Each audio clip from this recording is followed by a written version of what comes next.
we find this little club is called the Project for the New American Century, which comprised of Wolfowitz and Cheney and Rumsfeld and all these characters that are in and on your television screens every day now. They wrote about their agenda in the 1990s. They talked about the necessity of taking Afghanistan, followed by Iraq, then Syria and Iran, etc. This is their agenda. They're going forth with it, and they needed something on a Pearl Harbor scale event to occur to garnish public opinion behind them. You must always get public opinion when you want a war on your side. And so you have the Twin Towers, a very occultic symbol, because the Twin Towers represent the destruction of the old man and woman, the Jachin and Boaz of the occult and the lower Freemasonry.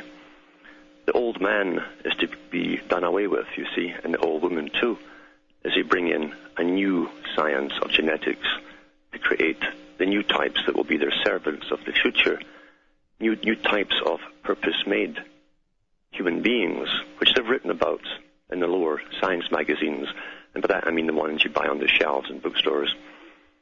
And have told us that the ideal design, the real meaning of ID, the ideal design, the purpose-made human, will be very efficient. It could probably work for days without end, a kind of golem for those who understand the Kabbalah. A golem is an artificial slave created by a form of magic, which is just science.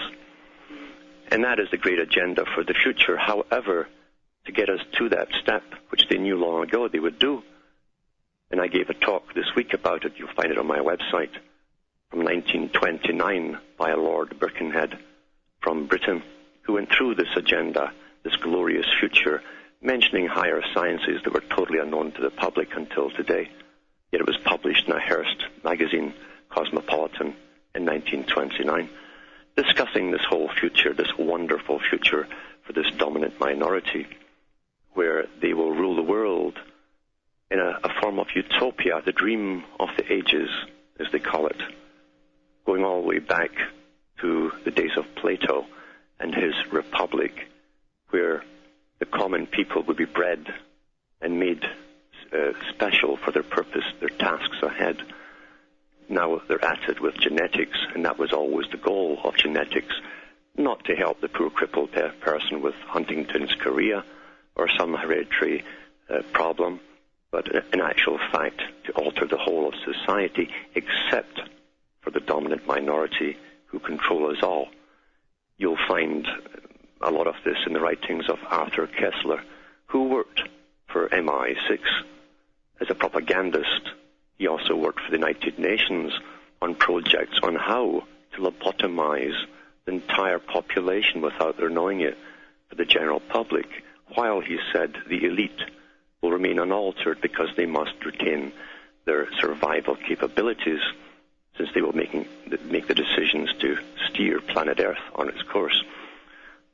So you have many declarations like this given out by the propagandists on behalf of this dominant minority, telling us the same thing, that we've all to be basically dumbed down through all means possible.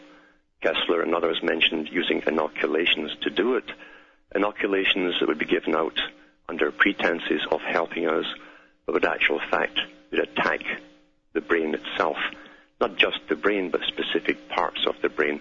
That part that Kessler said, which gave you your ability to think as an individual, your higher critical judgments, your intellect, that's what they wanted to attack.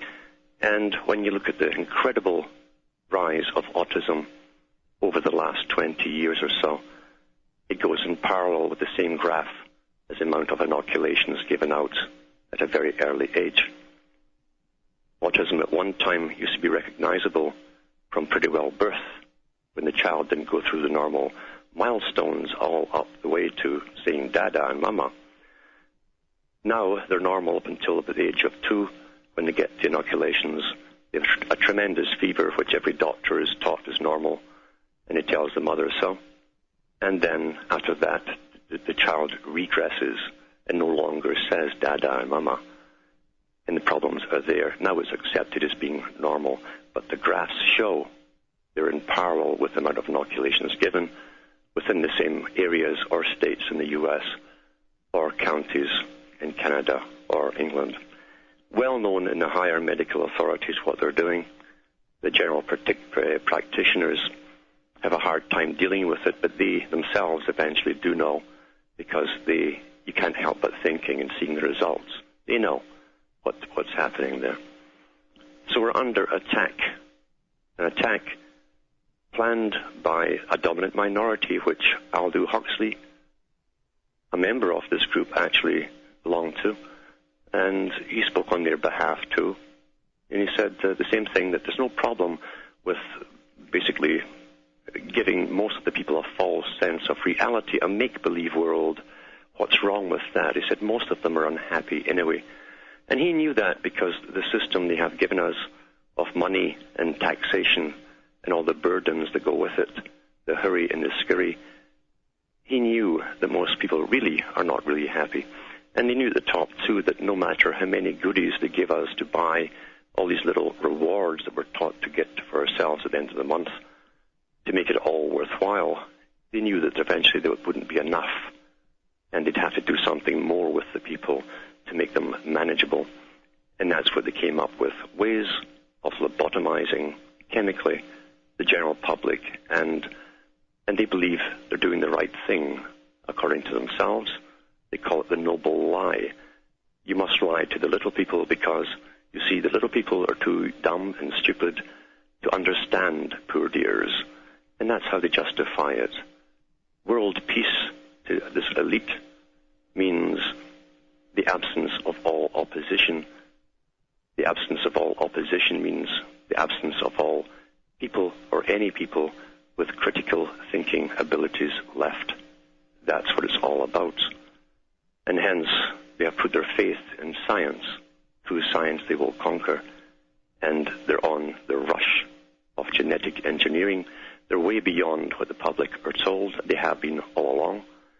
You'll find that mathematicians like Rutherford, one of the greatest mathematicians who ever lived, was employed working on genetic research back in the 1920s, long before supposedly they could actually see the genes and deal with them.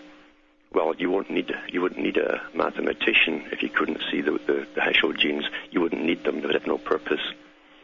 So they were into this a long time ago, and they can now create complete human beings from scratch, designer-made humans.